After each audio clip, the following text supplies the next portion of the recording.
Vamos continuar falando sobre os benefícios do discipulado. Na verdade, isso já é uma cultura de muitos e muitos anos na nossa igreja. Já tem décadas que a gente caminha nesse princípio do discipulado 1 a 1. E virou uma cultura, e vale a pena nós temos uma imersão e aprendemos muito no que diz respeito ao discipulado, que é uma ordem do Senhor Jesus, uma ordenança. Não é uma sugestão para alguns membros, é uma ordem para o corpo todo, para a igreja toda. Embora, realisticamente, a gente saiba que alguns, eles vão aceitar, vão caminhar, vão crescer, vão romper, vão desabrochar, mas outros talvez não abra tanto coração para o discipulado 1 a 1. Acaba que nós vamos aprendendo muito com isso no longo dos anos, mas mesmo assim, nós não podemos chegar ao ponto de dizer assim que nós já sabemos tudo e que nós estamos prontos para fazer o discipulado. Na verdade, cada encontro de discipulado é uma nova aventura com o Espírito Santo. Quando Jesus deu a ordem de fazer discípulos, ele colocou algo muito importante, uma promessa muito poderosa. Ele disse: eu vou estar com vocês todos os dias até o fim dos tempos. Então ele promete uma presença, uma manifestação especial, respaldando esse imperativo de fazer discípulos. Agora, a proposta aqui de falar dos benefícios do discipulado é chamar a atenção para a importância que ele tem, mas também nós temos que reconhecer, por isso que nós temos o trilho do discipulador, nós temos o trilho do life. Por que desse trilho? É porque nem todo mundo é apto para discipular. Às vezes a pessoa é uma pessoa doente, problemática, às vezes tem problemas espirituais, problemas emocionais, problemas com o seu próprio temperamento, às vezes a grande doença da pessoa querer se assenhorar de outros, senhorar de outros, em vez de ser um servo, um servo lavando os pés, servindo, sem querer ser o dono daquela pessoa, o controlador daquela pessoa. Isso é uma doença, isso é uma doença. Outra característica que pode acontecer, eu sei que vai vir mais para frente, vai vir esse tema, abusos no discipulado, onde nós vamos falar com muita propriedade como que acontecem esses abusos, ao ponto de a pessoa alguns ficarem tão traumatizados de quando falar de discipulado, a pessoa diz: Deus me livre. Como eu já vi pessoa chamar uma moça, estava lá em Brasília ministrando uma igreja, e a Simone, aí a pastora chamou uma moça e apresentou ela como alguém curado, que não podia ouvir o nome célula, que ela começava a se tremer todinho. Eu digo: cara, mas que para minha cabeça é inconcebível uma coisa como essa. Mas acontece. Então, quanto mais saúde tiver o discipulador, santidade na vida, mais esse discipulado será eficaz. Então, quando a pessoa está chegando, ela não está pronta ainda para ser um discipulador. Tem que ser preparado, tem que ser bem discipulado. E na cultura do discipulado, absolutamente ninguém, pode discipular alguém se não estiver sendo discipulado. E só lembrando que existem os dois chapéus, todos nós temos dois chapéus, o chapéu de discipulador ou de discipuladora, mas o chapéu também de discípulos. E aí vale muito a lei da semeadura, porque quem já não teve experiência, nenhum de nós aqui, eu já tive, e eu oro que Deus tenha misericórdia de mim para não fazer nenhum tipo de semeadura para me colher na vida de outros. E eu sempre coloco o meu coração, que já aconteceu, digo: cara, mas até onde o meu coração, a Bíblia diz, se o nosso coração não nos acusar, então nós vamos ter paz diante de Deus. Eu até não sinto meu coração, nenhuma culpa, nenhum sentimento de que eu estou colhendo esse tipo de semeadura. E olha o que esse meu discípulo está me apresentando. Meu Deus, mas eu nunca semeei isso, Mas pode ter certeza, na honestidade, na transparência, sendo genuíno, eu já tive experiências pessoais de colher semeaduras de coisas erradas, atitudes erradas que eu semeei na vida dos nossos discipuladores. E foi a partir daí que a gente começa a levar mais a sério, porque com o tempo a gente vai se acostumando tanto com isso, que parece que isso deixa de ser novidade, esse caminhar, sendo e fazendo discípulos. E eu lembro que um casal de pastores, assim, nós somos grandes amigos mesmo. Meu Deus, que bênção na minha vida e na vida da Simone, mas eu fiquei muito feliz, assim, eu digo, meu Deus, eu ganhei o meu dia, a minha semana, o meu mês e o meu ano com essa atitude, que eles chegaram para nós, porque até então eles tinham atitudes muito erradas como discípulos, e essas atitudes erradas não era fácil, né? Que a Bíblia diz, seja submissa debaixo da missão dos seus líderes. Se vocês fizerem isso, eles vão fazer o trabalho com alegria e não gemendo, porque isso não aproveita para vocês. Em outras palavras, isso não vai pegar bem para mim diante de Deus se eu fizer os meus discipuladores gemerem com as minhas atitudes erradas. Então foi muito legal, porque eu digo, meu Deus, nós não podemos mudar a vida de ninguém, mas Deus fez algo. Infelizmente, Deus, ainda no seu infinito amor, permite isso. Eles começaram a colher exatamente o que eles faziam comigo e com a Simone. Não de coisas boas, né? Mas de coisas erradas. Exatamente. E para ser bem honesto, colheram até um pouco mais, porque você nunca planta uma semente e você vai colher aquela mesma medida, você vai colher sempre mais. Isso me dá muito temor, não medo, né? Mas temor, respeito, reverência com Deus e com os princípios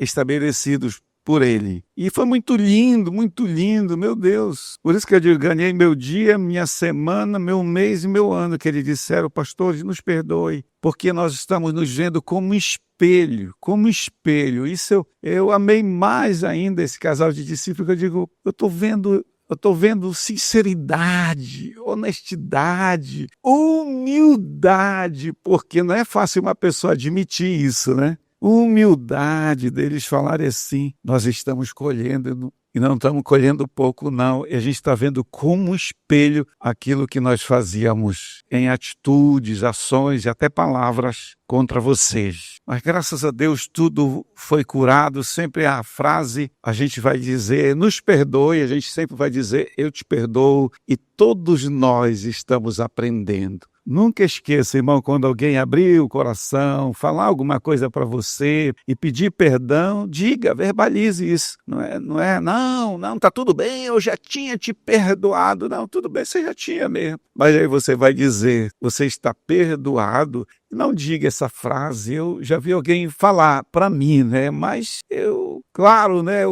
Mais uma vez, o orgulho insidioso, escondido, ele já começou a se mexer, né? Está perdoado, pastor, vai e não peques mais. Não pega muito bem, eu não gosto de falar isso. Eu gosto de dizer, está perdoado e todos nós estamos aprendendo. Amém? Aí você suaviza tudo. Então, queridos, é muito, muito importante até essa questão que nós vamos abordar aqui na questão de transparência, de santidade. Nós vamos tocar nesse assunto. Então, compreender esse tema chamado discipulado vai, além de motivar você a ser um bom discipulador para alguém, também vai te encorajar a continuar sendo um discípulo de excelência, né? Que é o outro chapéu, né? O chapéu discipulador e o chapéu de discípulo. Então é isso. Continuando aqui, nós não queremos esquecer, lembrar que discipulado bíblico, praticado do jeito bíblico, produz resultados extraordinários.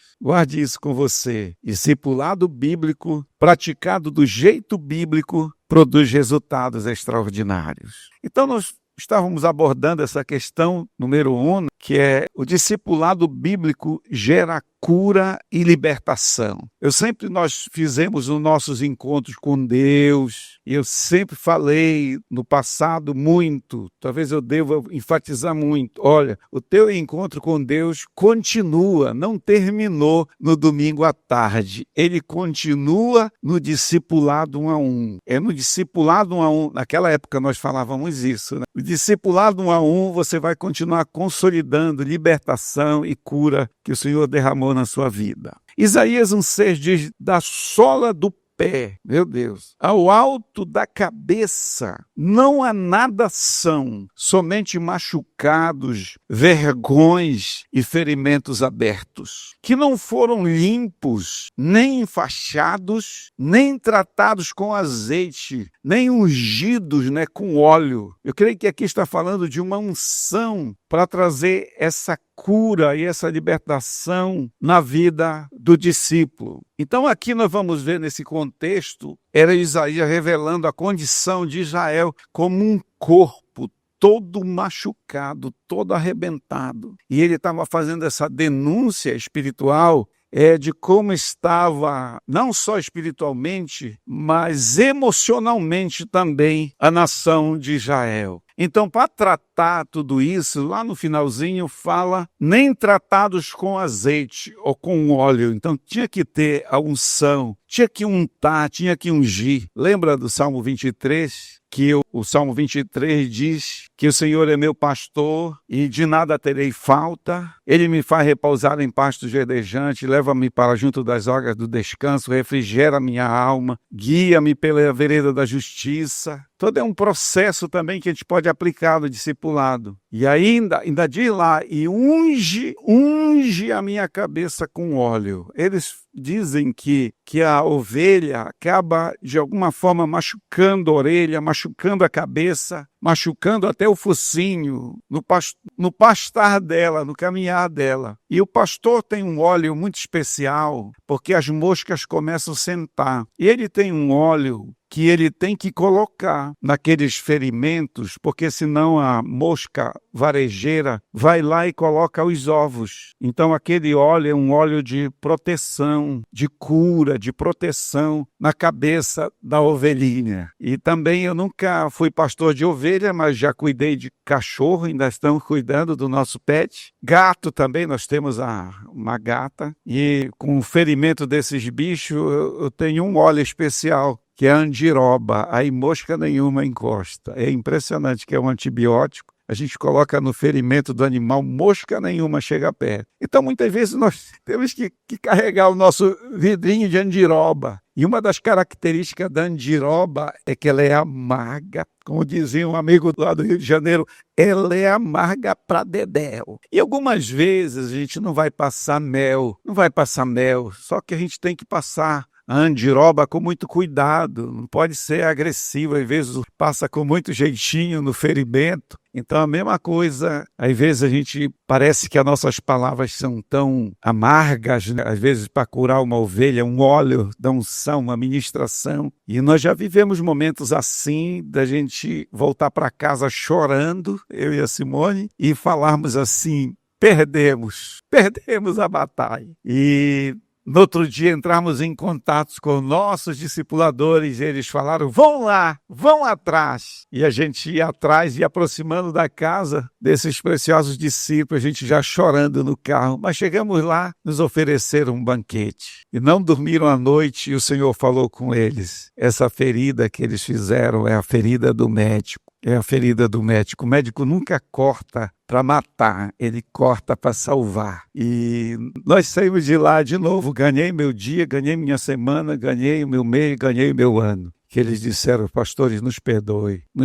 foi a ferida do médico. E não fomos nós que falamos, irmão, entenda uma coisa, que é um operar do Espírito Santo, amém? É um agir, na hora que você acha que você perdeu, o Espírito Santo está trabalhando, mudando corações. Então, use a sandiroba, não aleatoriamente, mas em casos mais graves. Às vezes a gente precisa de colocar uma andiroba. Às vezes precisa fazer alguma incisão, algum corte. Mas se a gente fizer isso com amor, o Espírito Santo vai agir, vai abençoar e vai trazer transformação. Então, muitas vezes a pessoa está assim, eu vi assim, como essa descrição aqui, horrível, horrível, horrível. Uma família disfuncional, de 14 a 19 anos, o diabo fez um estrago na minha vida. Então nós vamos encontrar muitas pessoas assim, com problemas gravíssimos e seríssimos, mas eles serão tocados pelo poder de Deus através do seu discipulado. Então, nesse processo de cura no discipulado, não vai depender só do discipulador. Eu não falo isso como um falso conforto, porque nós temos muita coisa para aprender, mas eu te pergunto, quem foi que discipulou o Judas Iscariotes? Você sabe quem, né? O discipulador dos discipuladores. E o que o Judas fez? Jesus falhou, pisou na bola como discipulador. Mas é o mestre dos mestres, discipulador dos discipuladores. Errou alguma coisa? Não. Por quê? Porque, querido, já adiantando aqui, se um médico precisa fazer uma anamnésia, fazer perguntas, foi o último agora que eu consultei, uns meses atrás, agora ano passado, tanto tempo, né? Ano passado. Ele me aterrorizou lá e fez muitas perguntas difíceis. E disse, como que você pode deixar 2 anos sem fazer o teu exame? E pegou pesado lá. Graças a Deus que os exames, os resultados comprovaram só, graças a Deus, honra e glória, seja dada a Jesus, saúde. Mas ele me aterrorizou muito, fazendo perguntas. E então, se um médico precisa disso, então eu digo para todos vocês que vocês podem viabilizar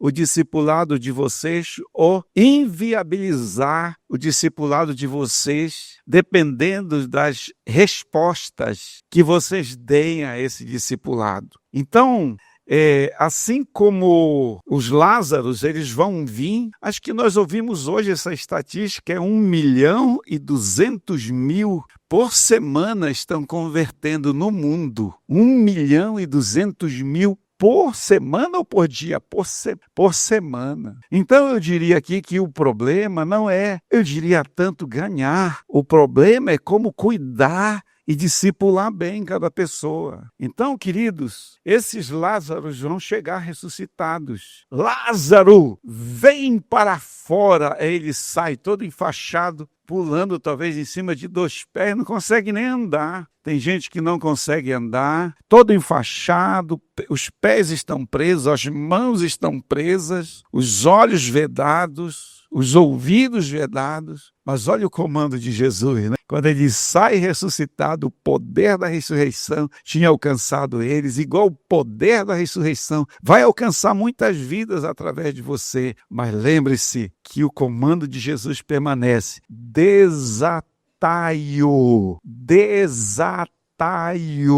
e deixai-o ir. Amém, queridos? E para cumprir todo o propósito de Deus, tem que desatar os pés, tem que desatar as mãos, tem que desatar a cabeça aqui para a pessoa enxergar. Enfim, cada coisa dessa já merece uma grande mensagem sobre isso, mas não é o nosso foco. Então, esses Lázaros nós vamos encontrar, e dependendo de se ele vai deixar ou não a gente desatar, se você vai deixar ou não, aí fica na sua mão, depende ou não de eu responder para o médico. Depende ou não, se ele fizer uma pergunta que eu não goste, aí eu respondo ou não respondo. Se eu responder exatamente, eu vi um testemunho dos nossos pastores, que ele teve um câncer e o médico pegou uma prancheta e fez um monte de perguntas, ele foi respondendo, e depois o médico disse, esse é um dos melhores pacientes que eu já tive. Ele vai ficar bom. E realmente ficou bom do câncer, porque não omitiu nada. Então isso para mim é uma ilustração de que mais que a gente abre, mais que a gente tem um discipulado de verdade e profundo, mais crescimento, mais santidade, mais milagres, porque às vezes pode ser que o life não multiplica porque falta santidade. Eu lembro, chegou para mim um caso, ainda lá no telégrafo, pastor, essa pessoa está camelando,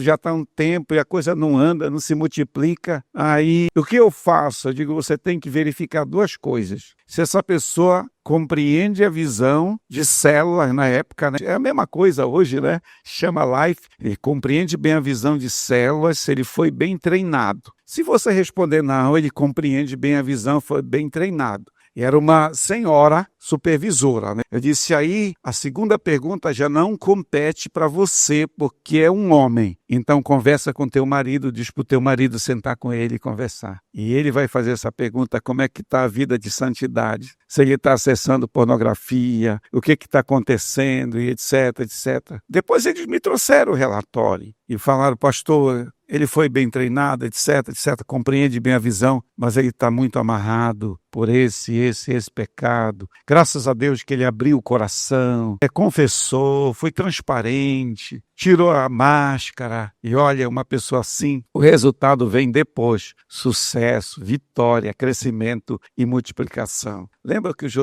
Senhor falou para Josué? Santificai-vos hoje, porque amanhã o Senhor fará maravilha no meio de vocês. Então, irmãos, isso é muito forte. Quantos de vocês querem ver a Pastor Ananindeu ali no Metrópole explodindo de crescimento?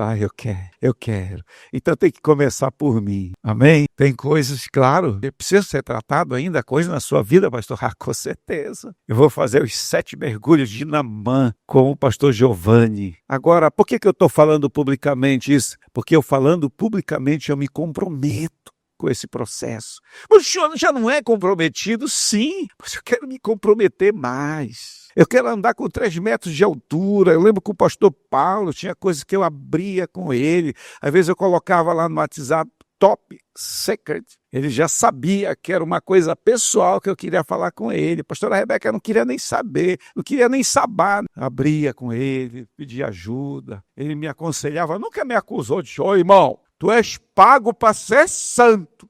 Não me condenou, ele me dava direcionamento, eu pedia para ele, pastor, fica antenado, o senhor vai orar por mim, mas fique antenado também. Se eu não te falar, você me pergunte. E eu lembro, irmãos, ele disse, irmão, no final, vamos orar. Aí eu me ajoelhava, botava a cara no chão com o telefone e ele orava por mim. Irmão, sinceramente, quando eu levantava de lá, parecia que eu tinha 3 metros de altura. Porque, irmãos, eu nem acredito que uma pessoa crente mesmo, ela sempre vai ficar mal. Porque hoje é terrível a pornografia. Quando pergunta assim de um pastor, vamos pensar a nível de pastor, por que saiu do ministério, roubou a igreja? Não. Ensinou heresia? Não. Por que ele perdeu o ministério? Geralmente, a maioria esmagadora é pecados na área moral. E eu estou tão chocado. Ontem eu fiquei sabendo de mais um. Hoje eu mostrei os livros dele. Olha, Simone, os livros que ele escreveu. E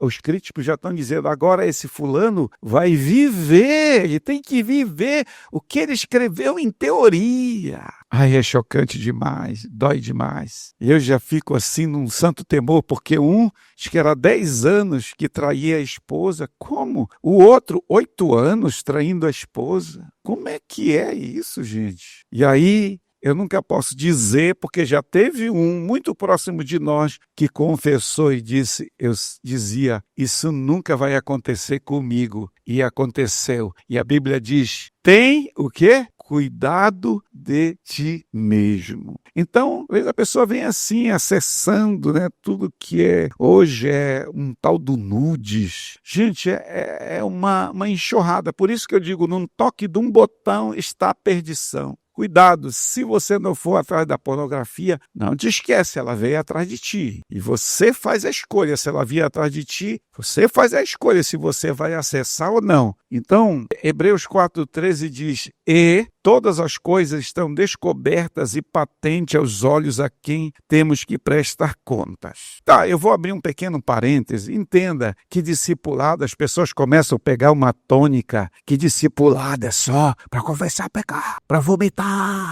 Se eu quero. Isso vai acontecer, ou deve acontecer. Porém, discipulado não é só isso. Discipulado tem uma bolinha, sábado de manhã. Amém, irmãos? Discipulado tem uma pizza, um filme legal para assistir juntos. Discipulado tem uma viagem legal, discipulado tem rará, discipulado tem mergulho na água gelada do Igarapé, é uma caminhada, é uma convivência. Quantos aqui estão entendendo? Então não pega essa coisa assim, é um terror. Deve ter isso, que é o processo de cura, de santificação e de crescimento. mas também tem esse outro lado maravilhoso. Amém, queridos? Então, vamos sempre caminhar no equilíbrio. Então, todas as coisas já estão descobertas e patentes aos olhos daquele que temos de prestar contas. Vai haver uma prestação de contas. Agora, bem recente, a esposa de um pastor disse assim: eu não sabia que o meu marido, fulano, estava indo para o inferno, porque ele ia prestar conta. Eu também tenho que prestar contas. E aí o próximo versículo, Provérbios 28:13, diz: quem esconde seus pecados não prospera.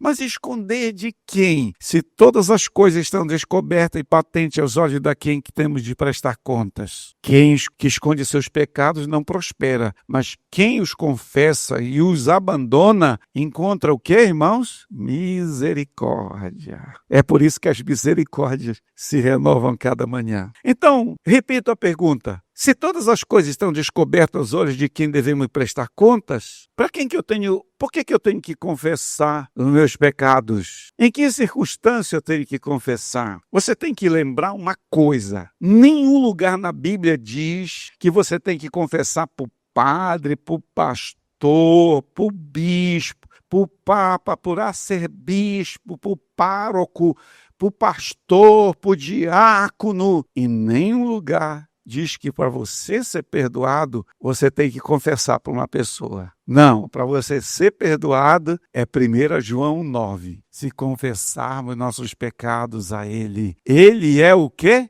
Fiel e justo para nos perdoar os pecados e nos purificar de toda injustiça. Só que o pecado, ele fere, o pecado, ele vicia, o pecado, ele pode, porque se ele não fosse prazeroso, igual um amigo meu, não sei se ele era psicopata, ele dizia assim: pastor, a vingança dá um prazer imenso. Eu nunca tinha parado para pensar que também era um prazer poder fazer a pessoa sofrer como vingança. Então, ele vicia, ele domina, ele é como grilhões, é como correntes. Então, aquele que é sincero, aquele que é ovelha, ele toca na lama, fica mal, porque a ovelha não foi criada para aquilo. A ovelha tem uma outra natureza, que não é a natureza de porco. Eu duvido se uma pessoa fica andando assim, pecando, sem sentir nada, sem se incomodar,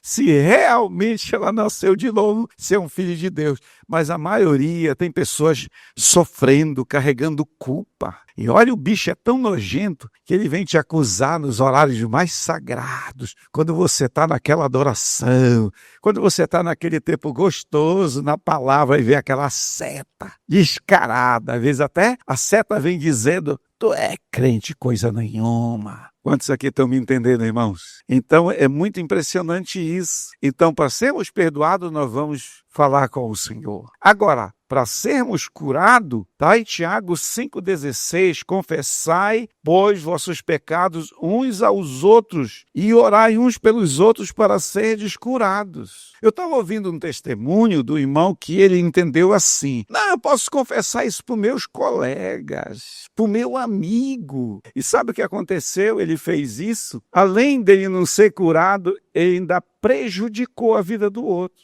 Que o outro viu aquilo, ficou escandalizado e depois começou até a aprontar a mesma bobagem. Ele tinha que procurar alguém a quem de direito. A quem que eu devo procurar? A esposa. Ela tem que saber. Aí tem muitas nuances, né? Tem coisas aí que talvez tem que buscar um aconselhamento, porque nem toda mulher seria pronta para ouvir. Entende, irmãos? O perdão nem sempre é bonito, irmãos. Ele é regado por trauma, choro, muita dor. Eu te digo isso porque eu já vi isso muitas vezes. Então, tem que abrir com a esposa. Agora, já teve casos que eu digo: não. Você já... Não, porque eu estou me sentindo muito mal. Calma. Você já conversou comigo, já está na luz. O que está na luz não está mais na mão de Satanás. O que está escondido está em trevas, na mão do diabo. Tenha calma. Vamos orar para o momento certo. Há um tempo para todo propósito debaixo do céu. Aí até que chegou esse momento, foi maravilhoso. Depois nós acompanhamos o pós-cirúrgico, foi tudo bem, processo de recuperação, pronto. aí vem a cura. Amém, queridos? Cura completa para nunca mais quebrar. Porque quando quebra um braço, a calcificação fica muito maior. Nunca mais quebra naquele lugar, porque a calcificação fica muito forte. E a dor que a pessoa passou, tudo que ela passou, ela vai pensar 2 vezes de se enfiar no negócio deles. Então, confessai-vos os pecados uns aos outros e orai uns pelos outros para serdes curados. A palavra aí, a palavra iomai, que significa curados e libertos do pecado. Então, essa é uma grande ferramenta, o discipulado, né? No processo de cura, através da transparência. Esse é um caminho normal. E até mesmo a ciência, como eu já falei, ela comprova isso. Cura depende da informação. No que tu não falou para o médico? Às vezes eu penso em contar muitas histórias, mas as minhas histórias, elas ilustram o que eu estou ensinando. Um amigo meu ia mudar de cidade, tinha um plano maravilhoso de saúde, quer saber, lá não vou poder usar esse plano, e fez um check-up. Check-up dele maravilhoso, quando ele levou aquele monte de papel e tomografia e ressonância, um monte de papel. Tudo que era tipo de exame. O médico olhou, que maravilha, cara, tu tá bem. Aí ele disse assim, cara, eu não falei isso com o meu médico. Aí ele disse assim, doutor, eu só queria falar uma coisa assim, que de vez em quando escorre do meu nariz uma água sanguinolenta, tipo um muco, mas sanguinolento, estranho. Aí o médico disse, cara, peraí. Prescreveu, disse, procura o fulano de tal, que é um otorrinolaringologista, até difícil para falar, isso quase desmente a língua, né? Aí ele foi para lá. O médico já meteu uma câmera, já olhou e disse, ih, rapaz, o negócio aqui não é muito legal. Ele já viu pelo contorno, formato, que podia ser um câncer. E não era outra coisa a não ser um câncer. E aí o primo da esposa médico já botou um laboratório no lado do centro cirúrgico. Quando já operaram esse tumor, já fez o exame, constatou, já viram no Brasil qual o lugar que dava a melhor resposta. Ele logo depois já viajou e hoje o meu amigo está totalmente curado. Descoberto a tempo, tratado a tempo, salvação garantida. Amém, irmãos? Então note bem isso, como é importante, até no campo da medicina, então também no campo espiritual, emocional. Eu penso, irmãos, que menos psicólogo, eu não estou desmerecendo os psicólogos, menos psicólogo alguém ia, tem gente que vai, mas sem propósito. Ou seja, mas o senhor é contra? Não. Se tivesse a psicóloga que mora noutra cidade, ela estivesse aqui, eu te garanto que eu iria mais vezes. Tem gente, médico de doido, não? Misericórdia. Então, a Bíblia é muito clara em dizer que a cura só chega, irmãos, através da transparência. Sinto muito em dizer, não existe outro caminho. Confessar libera graça. Esconder traz um atraso na corrida, na caminhada. Lembra do Salmo 51, quando Davi disse, enquanto eu calei, os meus pecados envelheceram os meus ossos pelo meu constante gemido todo dia. O meu vigor se tornou em sequidão de estio. Então era o resultado. E aí teve que abrir, com Natan. Não foi fácil. Então, queria que você ficasse em pé e a gente vai fazer uma oração.